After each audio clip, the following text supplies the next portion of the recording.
Let's have a look at some special signs. We have this percent sign. Now what would this do? Let's have a look.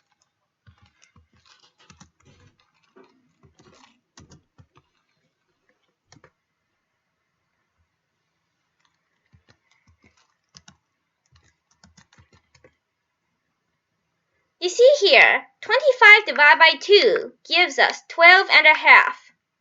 This is the same as 12 with a remainder of 1.